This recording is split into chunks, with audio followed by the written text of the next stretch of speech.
आदाब नाज़रीन, Z news में आपका खैर मकदम है।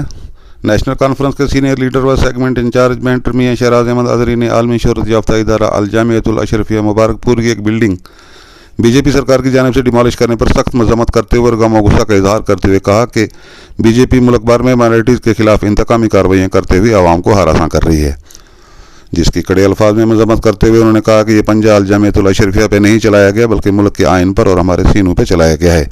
उन्होंने कहा कि मुल्क का आइन खतरे में है और मुल्क की तमाम सेकुलर ताकतों को इस मुल्क के आइन को बचाने के लिए मुत्तहिद होना होगा।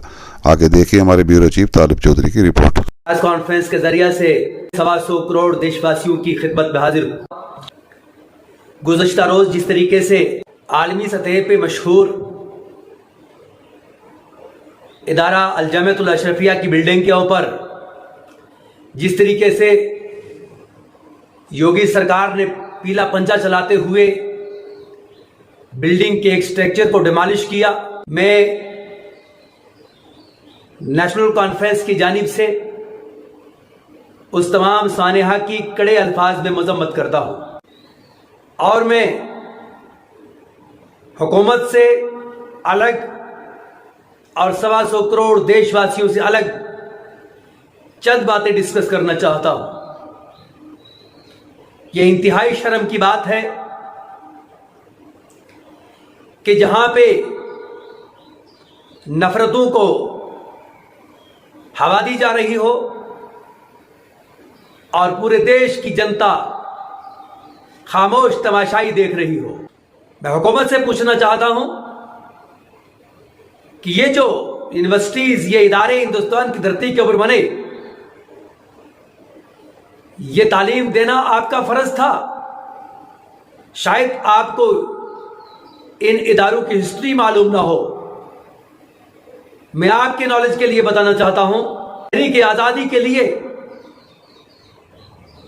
इन इदारों की बुनियाद रखने वाले वो उलमाए किराम के जिन्होंने आजादी के लिए देशवासियों से कहा और बिलखसूस कौम मुस्लिम को मुखातिब करते हुए कहा, अगर इस देश के अंदर अमन, सुकून, तरक्की और बुलंदी की तरफ अगर आप बढ़ना चाहते हैं तो हमें बरतानिया जैसे जालिम और जाबिर हुक्मरान से निजात हासिल करने के लिए हमारे ऊपर वाजिब है कि हम उसके खिलाफ जिहाद करें।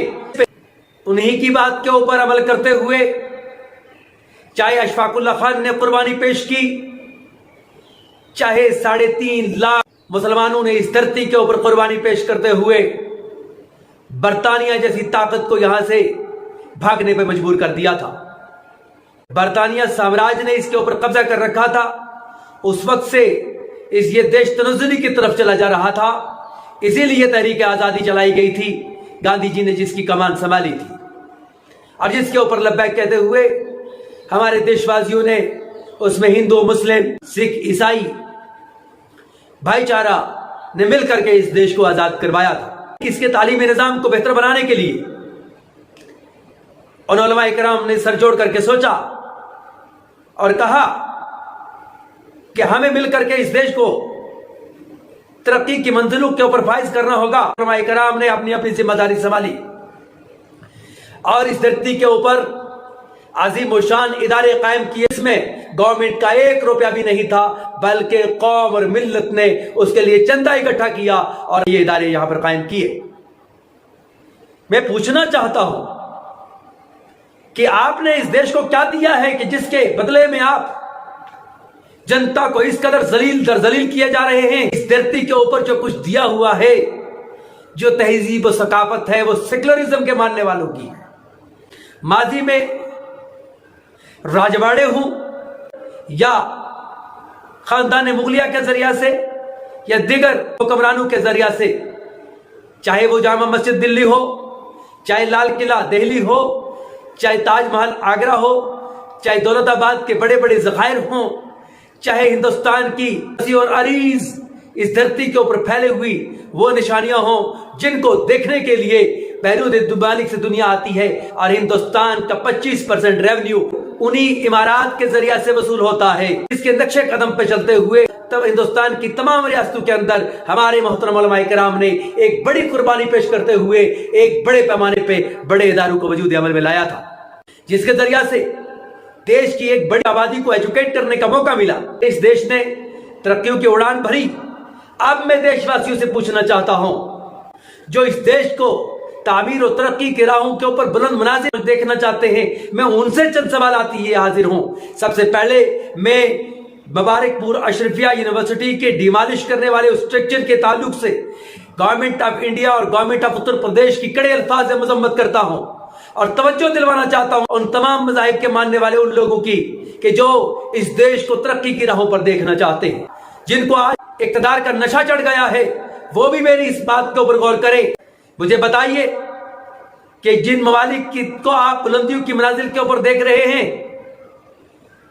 उन ममालिक की हिस्ट्री को पढ़ें। जब तक वो ममालिक नफरतों को पालते रहे, मुतनज़ली और गुर्बत की तरफ चले गए, लेकिन जब उन्होंने देखा कि अगर दुनिया के अंदर तरक्की हासिल करनी है तो आपस में हमें इत्तेफाक और इत्तेहाद के साथ आगे बढ़ना होगा।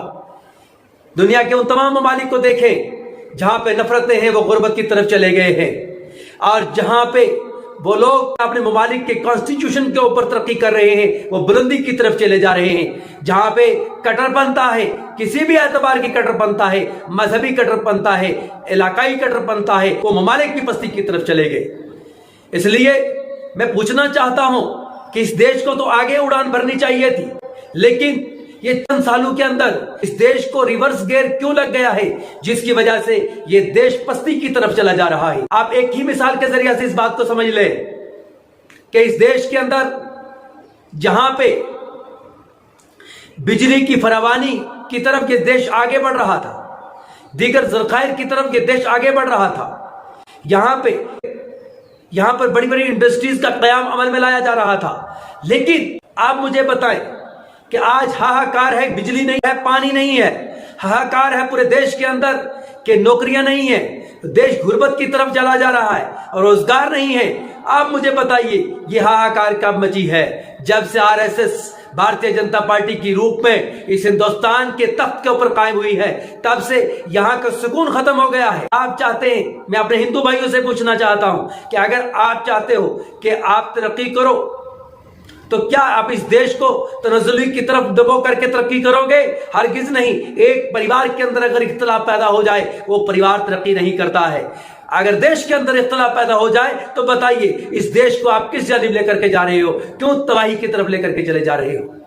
क्योंकि देश ने जब आजादी हासिल की थी, उस दिन से सुई से लेकर के तमाम मामलात के ऊपर यहां पर तरक्की की तरफ लाते आज इस स्टेज के ऊपर इस देश को लाया गया था कि जहां पर रोजगार के जराए थे, जहां मजीद हम रोजगार की तरफ आगे बढ़ रहे थे। लेकिन यह तभी मुमकिन था जब देश के अंदर सेकुलरिज्म कायम था, जब देश का निजाम कॉन्स्टिट्यूशन से चल रहा था। लेकिन जिस दिन से भारतीय जनता पार्टी ने इस देश की कमान संभाली है, यह देश पस्ती की तरफ चला जा रहा है, रिवर्स गियर लग चुका है। इन्वेस्टमेंट आज आप यहां पर खतरे में है। जो भी ममालिक यहां पर इन्वेस्टमेंट करना चाहते हैं, जब यहां के हालात को देखते हैं, इस नफरत को देखते हैं, इसलिए वो यहां पर इन्वेस्टमेंट नहीं करना चाहते। आज जीडीपी कहां जा चुकी है? आपके बच्चे को अगर मुलाजिमत होगी, चाहे हिंदू भाई है, चाहे सिख भाई है, चाहे ईसाई भाई है, चाहे मुसलमान है, अगर उसके बच्चे को अच्छी रोजगार है तो वो इस देश के अंदर इज्जत के साथ जी सकता है। अगर उसके पास रोजगार नहीं है तो बताइए ये भारतीय जनता पार्टी इस देश को किस तरफ लेकर के जा रही है?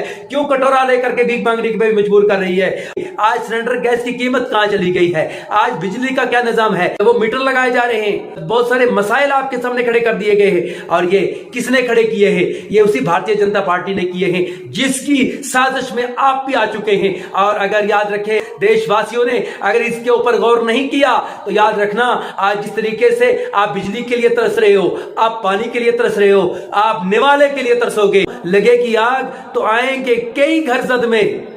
यहां पे सिर्फ हमारा मकान थोड़ी है। इसलिए आज अगर तरक्की करना चाहते हो तो मजम्मत करो भारतीय जनता पार्टी की, इन इक़दामात की, जो इक़दामात वो रकेबात फिक्र की जा रही है। मैं पूछना चाहता हूं कि बड़ी अदालत का मकाम कहां कायम है कि पुलिस के पास सुप्रीम कोर्ट का हुक्मनामा आता है कि आप ये स्ट्रक्चर डिमोलिश ना करें। 10 बजे वो हुक्मनामा पुलिस के हाथ में आता है, लेकिन दिल्ली का कमिश्नर बताए और दिल्ली की सरकार बताए, भारतीय जनता पार्टी की वो सरकार बताए कि 10 बजे अगर सुप्रीम कोर्ट का वो हुक्मनामा आपके पास आता है, उसके बाद मुसलसल 2 बजे तक उस हुक्मनामे की परवाह नहीं की जाती और तमाम स्ट्रक्चर डिमोलिश करने के बाद फिर एक नया ड्रामा रचा जाता है। अगर तुम चाहते हो कि तुम्हारी नस्लें भीख ना मांगे, आपको जागना पड़ेगा, सेकुलरिज्म के नाम पर जागना पड़ेगा, आइन को बचाने के लिए जागना पड़ेगा। मैं भारतीय जनता पार्टी के इन तमाम इक़दामात की कड़ी मजम्मत करते हुए जो उन्होंने मुबारकपुर की उस धरती के ऊपर, उस अजीम तहजीब और सकाफत के ऊपर पंजा चलाया है, उस यूनिवर्सिटी के ऊपर पंजा नहीं चला है, ये देश की बड़ी अदालत के ऊपर पंजा चला है, ये देश के कॉन्स्टिट्यूशन के ऊपर पंजा चला है और ये हमारे सीने के ऊपर आपने पंजा चलाया है। इसलिए हम कहना चाहते हैं कि ये तो आपकी इज्जत थी कि कोई आता था लाल किला देखता था, कोई आता था मुबारकपुर अशरफिया देखता था, कोई आता था या देश के दिगर इदारों को देखता था। बड़े बड़े इदारे हैं इस देश के अंदर जिनको देख करके वो खुश होकर के जाते थे। हमारे उलमाए किराम ने जब भी आलमी दुनिया का सफर किया तो मुल्क की तारीफ की, अपने मुल्क की कॉन्स्टिट्यूशन की तारीफ की, लेकिन आज आपको इतना बड़ा नशा चढ़ गया कि आप इक़्तिदार में बैठते ही आपने उस कॉन्स्टिट्यूशन की धज्जियां उड़ानी शुरू कर दी है। इसलिए नेशनल कॉन्फ्रेंस की जानिब से हम देशवासियों को पैगाम मोहब्बत पेश करते हुए योगी सरकार की कड़ी मजम्मत करते हुए हम बताना चाहते हैं कि इस देश के अंदर तमाम मज़ाहिब के मानने वाले लोगों की कुर्बानियां हैं। इस देश के दिफा के लिए 1.25 करोड़ देशवासी खड़े हो जाएं ताकि इस देश की गंगा जमनी तहजीब को बचाया जा सके और आपकी नस्लों के मुस्तकबिल को महफूज किया जा सके। इसलिए मैं एक खामोश पैगाम पेश करते हुए मुतबिस हो, मसालिक में ना बटे, ये वक्त है मुत्तहिद होने का और ये वक्त है इस देश को बचाने का। मुत्तहिद होगे तो कहलाओगे मोमिन गाजी, मुंतशिर होगे तो किस्तों में सफाया होगा। ये पैगाम एक जानिब भी है, दूसरी जानिब भी। उम्मीद के साथ गोदी मीडिया मेरे इस पैगाम को नहीं फैलाना चाहेगी। अगर मिल्लत का हर नौजवान इस देश का चाहने वाला